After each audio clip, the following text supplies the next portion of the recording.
오늘 본문은 사무엘의 부르심에 관한 이야기입니다. 한나가 아이를 오랜 세월 불임으로 고생하다가 하나님께 서원하여 얻은 아이가 사무엘입니다. 한나는 그 서원을 지키기 위해 사무엘이 젖을 떼자마자 하나님의 법궤가 있는 실로에 가서 제사장 엘리에게 사무엘을 맡깁니다. 사무엘은 정말 어린 나이부터 성막에서 이런저런 일들을 하면서 지냈고요. 제사장 엘리를 도왔고 그리고 하나님을 열심히 섬겼습니다. 오늘 본문 1절에서도 어린 사무엘이 엘리 앞에서 여호와를 섬길 때라는 말로 시작하고 있습니다. 근데 그 다음 구절이 보면 그 시대의 영적 배경을 나타내는 말로 기록하고 있습니다. 1절 후반절 말씀인데요. 화면을 보실까요? 여호와의 말씀이 희귀하여 이상이 흔히 보이지 아니하더라. 세번역입니다. 그때에는 주님께서 말씀해 주시는 일이 드물었고 환상도 자주 나타나지 않았다. 여기에서 빨간색으로 표시된 말씀, 이상, 환상이라는 이 단어는요, 다 같은 의미예요. 그러니까 동의어예요.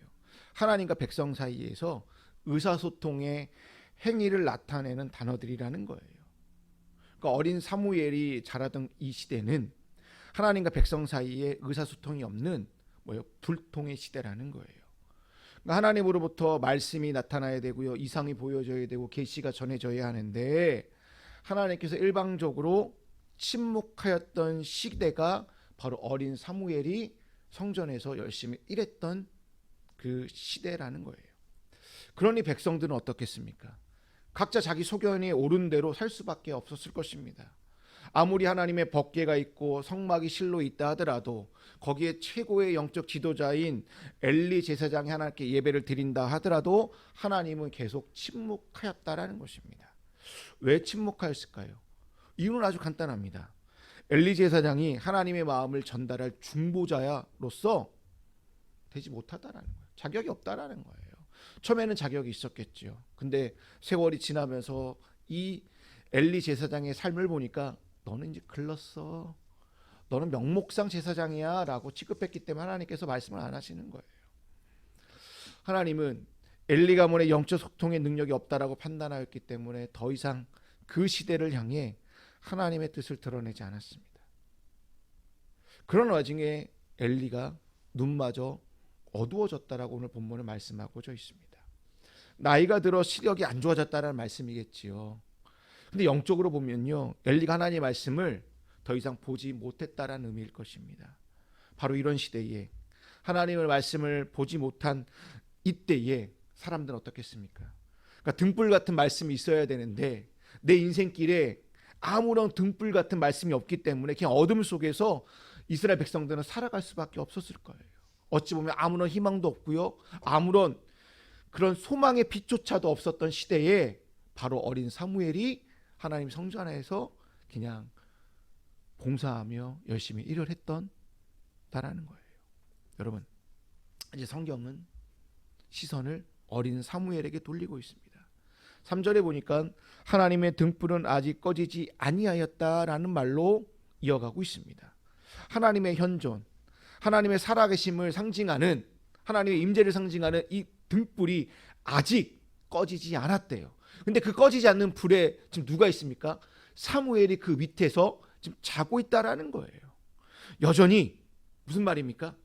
구원과 회복의 희망의 그 불씨가 남아있다라는 거예요. 여전히 하나님을 향한 영적인 맥박이 아주 가늘게지만 뛰고 있다라는 얘기입니다. 그러한 사이에 어린 사무엘은 하나님 법궤가 있는 하나님의 전 안에 누워 있습니다. 사무엘이 하나님의 그 법궤가 있는 그 하나님의 그 성전 안에 누워 있다라는 것은 어떻게 본다면 하나님의 명령을 지금 받을 준비가 되었다라는 거예요. 이거보다 더 쉽게 말하면 하나님과 의사소통할 준비를 내가 지금 하였다라는 거예요. 하나님 말씀하실 상황을 내가 준비해 놓고 나는 기다리겠습니다라는 의미로 누워 있다라고 해석할 수 있다라는 거예요. 왜냐하면 레위기를 보니까 여러 번 하나님께서 지성소와 속죄소 그 보좌 위에서 모세에게 말씀하신 경우가 여러 번 등장하거든요. 그러니까 사무엘도 마치 모세처럼 하나님께서 말씀하실 것을 어디서요? 그 지성소 안에서 속죄소 앞에서 이상과 계시가 기다리며 지금 누워 있다라고 볼 수 있다라는 것입니다. 이런 어린 사무엘이 마치 지금 어디에 있는 거예요? 성전 안에 있잖아요. 이걸 영적으로 해석한다면 어린 사무엘이 지금 어디에 있냐면 영적 인큐베이터 안에 지금 누워 있는 거예요. 사무엘은 그 인큐베이터 안에서 영적이고 신령한 것을 충분히 공급받아 세상으로 가기 전에 뭐 하는 거예요? 지금 성전 안에서 열심히 하나님의 그 말씀을 공급받고 있고, 그러면서 하나님을 열심히 섬기고 있는 그런 시기라는 거예요. 성경은 그래서 뭐라고 얘기하냐면 사무엘이 하나님을 섬겼다라는 말을 무려 3번이나 끊임없이 계속 얘기하고 있다는 거예요.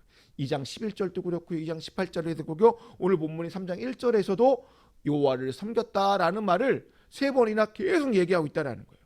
이는 어린 사무엘이 하나님과 어디서요? 영적 인큐베이터 안에서 뭐하고 있다라는 거예요? 교제를 나누고 있다라는 거예요. 그 당시 말씀이 희귀한 시대이고요, 이상이 흔히 보이지 않았던 이 시대에 사무엘만큼은 영적 인큐베이터 안에서 하나님의 말씀의 귀를 기울이며 하나님 중심으로 사는 연습을 지금 하고 있었다라는 거예요. 이제 사무엘이 인큐베이터 밖으로 나갈 때가 되자 하나님은 사무엘아 사무엘아 라고 부르셨다라는 거예요. 하나님께서 부르시고 그것을 들은 인간이 응답하는 행위는 가장 신앙의 기본적인 태도예요. 행위예요. 부르심과 응답이 신앙에 있어서 가장 기본적인 태도라는 거예요. 신앙의 기본적인 태도에 있어서 제일 중요한 건 그 부르심과 응답 사이에서 가장 중요한 건 무엇이냐면 하나님의 말씀입니다. 하나님께서 말씀하신다라는 것이 이것이 가장 중요한 기본 뭐예요? 신앙의 자세라는 거예요. 하나님께서 말씀하심으로 천지가 창조되었습니다. 그리고 말씀하심으로 온 우주가 어떻게 해요? 생겨났습니다. 그리고 하나님께서 말씀하심으로 우리가 지금 이 자리에 앉아 있는 것입니다. 또한 성경은 말씀 그 자체이신 예수님께서 이 땅에 오셔서 우리한테 뭐라고 하시냐요? 오라라는 초청의 말씀으로 성경은 끝맺고 있다라는 거예요. 요한계시록 22장 17절에 있는 말씀입니다. 성령과 신부가 오십시오 하고 말씀하십니다. 이 말을 듣는 사람도 또한 오십시오 하고 외치십시오. 목이 마른 사람도 오십시오. 생명의 물을 원하는 사람은 거저 받으십시오. 우리는 오라라는 말씀에 뭐예요? 반응하는 자들이에요. 오라라는 그 부르심 앞에 어떠한 반응이라도 보이는 것이 신앙에 있어서 기본적인 태도라는 것이요. 그 오라라는 말이 오늘 본문으로 말하면 사우라라고 하는 그 부르심이라는 거예요. 거기에 우리는 뭐예요? 그 부르심에 응답한 자들이라는 거예요. 그런데요, 사람들은요, 정말 많은 사람들은 자기 고집과 아집과 그 철학에 사로잡혀서 거기에 그 오라라는 그 부르심에 반응을 보이지 않습니다. 끝까지 반항해요. 끝까지 하나님과 대항하려고 해요. 그러면 누구만 손해입니까? 자기만 손해라는 것을 빨리 깨달아야 된다는 거예요. 제가 집에서 종종 기독교 채널을 이렇게 보다가 보면 유명인들의 그 간증하는 얘기들이 참 많이 나옵니다. 근데 간증을 보게 되면 다 비슷한 패턴 같아요. 한때는 다 잘 나갔대요. 인기도, 근데 인기가 식고 점점 사람 사이에서 자신의 존재가 잊혀지게 되고, 그러다 보니까 마음이 너무나 힘들게 되고 너무나 외로웠다라는 거예요. 그래서 이런저런 일을 하다 보니까 뭐예요? 사기도 당하고 돈도 날리고 망했다라는 거예요. 그리고 사람도 다 잃었다라는 거예요. 이게 뭐지라고 이렇게 막 너무나 아파하고 고통 가운데 있을 때에 주변에서 하나님을 믿어보라고 하나님을 소개해 주니까, 그래서 하나님을 찾게 되고 하나님 앞에서 무릎을 꿇었다라는 이런 패턴이에요. 근데 이 얘기가요, 유명인들뿐만 아니라 목사도 그렇고 선교사도 그렇고 사모도 그렇고 다 비슷한 경우예요. 다 똑같은 패턴을 가지고 있어요.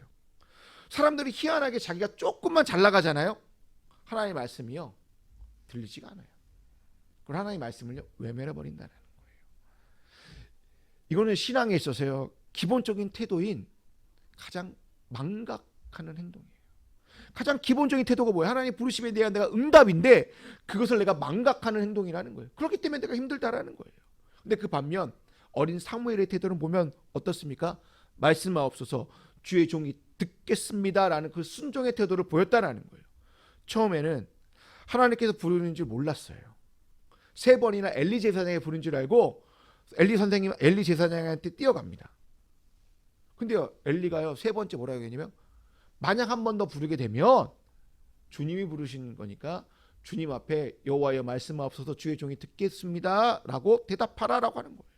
그래서 엘리의 도움을 받아 네 번째 부르심 앞에 사무엘은 하나님의 음성을 다시 들을 수 있게 됩니다.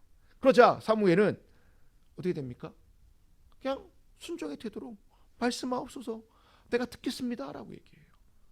여러분, 사무엘이요, 지금 등불이 꺼지지 않는 시기는요, 새벽 한 3시에서 4시 그 사이일 겁니다. 해가 동뜨기 직전이에요. 그러니까 정말 피곤한데 잠자고 있는 그 새벽 이른 시간에 자기를 부르는 소리에 어떤 불평과 짜증도 없이 4번이나 엘리에게 또는 하나님에게 다가가는 거예요. 이 모습이 순종의 모습이라는 거예요. 개인적인 생각에 사무엘이 엘리 대신 이스라엘의 지도자로 세움을 받을 수 있었던 그 배경에는 이러한 순종적인 자세가 밑바탕에 있었지 않나라고 생각하는 거예요. 사무엘이 훗날 사울 왕에게 이런 말을 하잖아요. 우리가 다 아는 말, 순종이 제사보다 낫다. 왜 이런 말을 했을까요?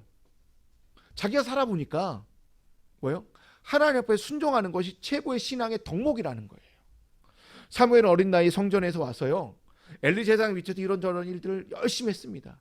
그러면서 엘리의 두 아들인 혼니와 비니아스가 어떻게 하나님 앞에 죄를 졌고 하나님께 순종하지 못한 모습도 다 봤을 거예요.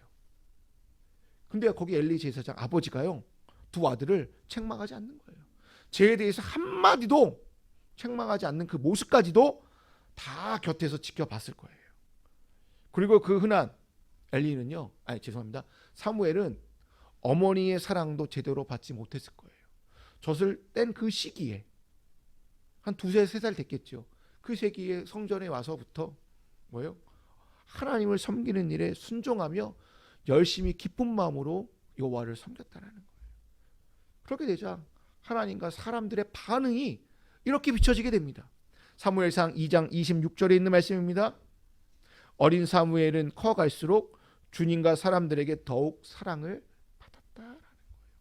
어머니의 그 한나의 사랑을 많이 받지는 못했지만 뭐예요? 어린 나이에 순종하면서 여호와를 섬기다 보니까 사람들과 그리고 하나님 앞에 뭐예요? 사랑을 받았더라. 개역 개정에서는 은총을 입었다라고 기록하고 있다라는 거예요. 결국 이러한 모습들이 하나님이 사무엘을 부를 때에 사무엘이 즉각적인 태도로 뭐예요? 순종의 자세로 주여 말씀하옵소서 주의 종이 듣겠나이다 라는 그러한 말을 하지 않았나라고 생각해 보는 거예요. 여러분, 사무엘의 그 부르심을 보면서 사무엘같이 특별한 사람만 하나님은 부른다라고 생각할 수 있다는 거예요. 근데 전혀 그렇지 않습니다. 사무엘같이 특별한 사람만 하나님의 음성을 듣는다라고 생각할 수 있는데요, 전혀 그렇지 않습니다. 우리는 자꾸만 특별한 뭔가에 꽂혀서 자꾸 신앙도 특별해지려고 해요. 신앙생활도 특별하게 해야 되는 것 같고요, 좀 더 특별하게, 그러면 내 삶에 특별하게 역사할 거라고 생각하다 보니까 뭔가 자꾸 특별한 걸 내가 만들려고 하고 이벤트에 자꾸 쫓아가려고 해요. 죄송하지만 하나님은 특별한 거 좋아하지 않습니다. 하나님은 특별한 거에 관심 없습니다. 하나님은 저와 여러분 그 자체에 관심이 제일 많으세요. 나라는 존재에, 여러분이라는 그 존재 자체에 제일 관심이 많습니다. 내가 무엇을 했고 내가 어떻게 살았느냐에 보다 나라는 그 존재 자체에 하나님은 관심을 제일 많이 갖고 있다라는 거예요. 그래서 나라는 존재가 하나님 앞에서는 특별한 존재이고요, 나라는 존재가 하나님 앞에서는 그 특별한 그 자체라는 거예요. 근데 우리는 자꾸만 뭔가 특별한 것에 자꾸 이렇게 기웃기웃거려요. 여러분, 기웃거리잖아요. 그러면 그럴수록 영적 슬럼프에 더 빠지게 된다는 거예요.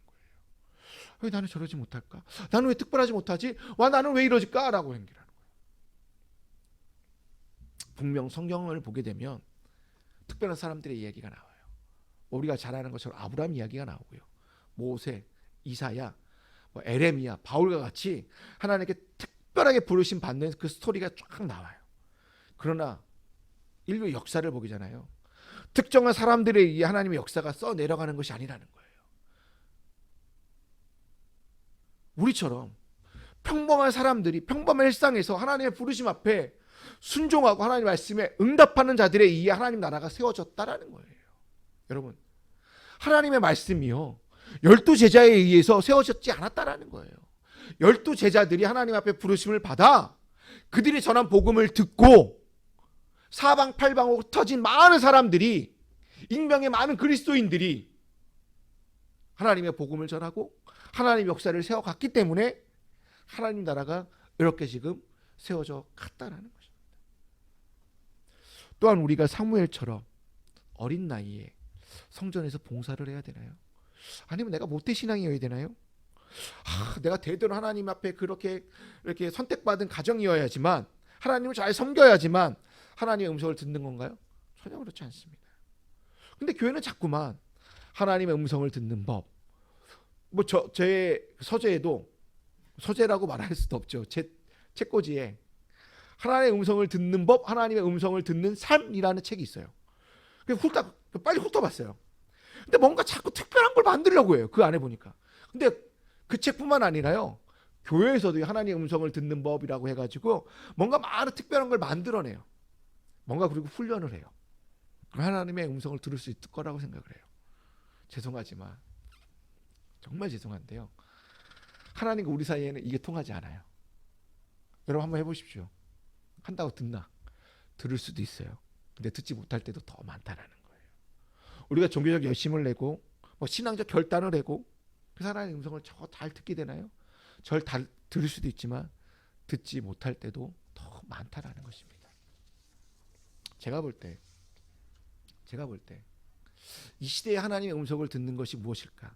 어떻게 하면 이 시대에 하나님의 음성을 내가 들을 수 있을까를 잘 생각해 보니까, 평범한 일상에서 살아가고 있을 때에 우연하게, 다른 말로 말하면 예상치도 못한 가운데 하나님의 음성이 들려온다라는 것입니다. 아브라함이 특별하게 하나님 앞에 선택받아 하나님의 부르심을 받은 것 같지만 아브라함이 평범한 일상 속에 살아왔다라는 거예요. 근데 거기 하나님의 음성을 들은 거고요. 모세는요, 사람 지키고 도망갔어요. 그래서 40년 동안 강해에서 살다가 80세에 하나님의 음성을 들었어요. 바울은요, 뭐 했습니까?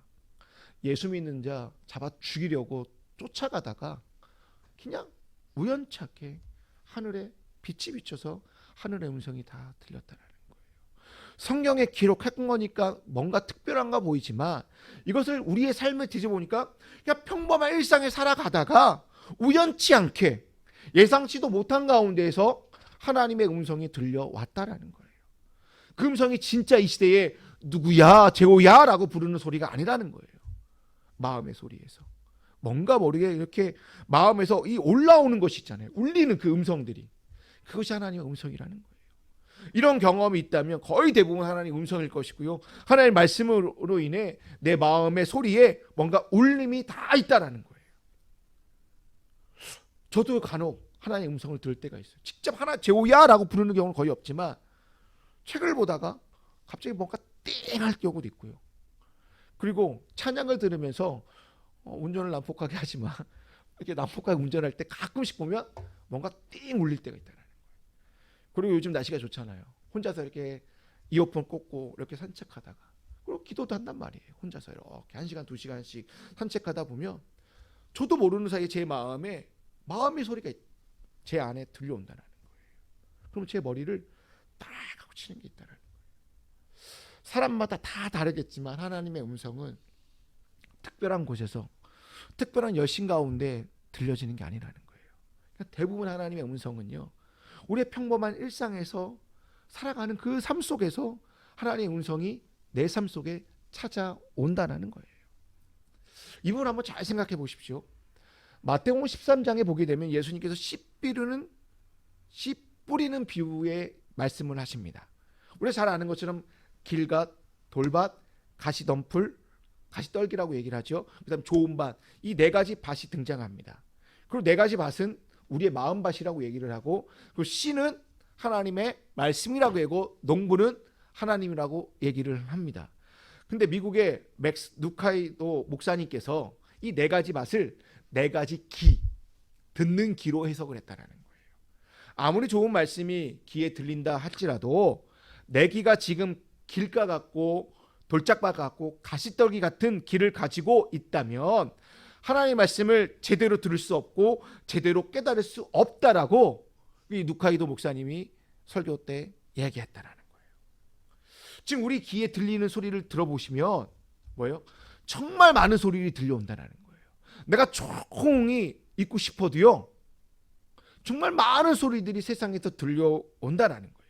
그 속에서 진짜 하나님의 음성을 내가 찾아서 듣는다라는 것은 모래사장에서 바늘을 찾는 것처럼 정말 어려운 길이라는 거예요. 우리가 세상 속에 있으면요, 내가 아무리 하나님의 음성을 듣고 싶은데 그곳이요, 길가에서 듣는 귀와 똑같고요, 그냥 백화점에서 내가 하나님의 음성을 찾고자 한다면 돌짝밭에서 듣는 그 귀와 똑같다라는 거예요.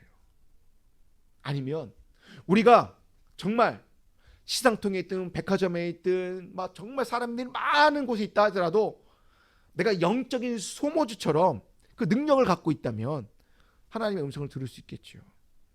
우리가 그 소모주, 영적 소모주 맞죠? 이게 쫙 듣는 거 잘. 네. 우리가 그런 능력이 없잖아요. 근데 그런 능력을 갖게 될 때가 언제냐면 약자들의 소리를 들을 때요. 가난한 자의 소리를 들을 수 있고요, 고통당하는 자들의 소리를 듣고 울고 있는 자들의 소리를 들을 때에, 그때 아무리 많은 소리가 들려와도요, 내 마음에 하나님의 음성이 들려온다는 거예요.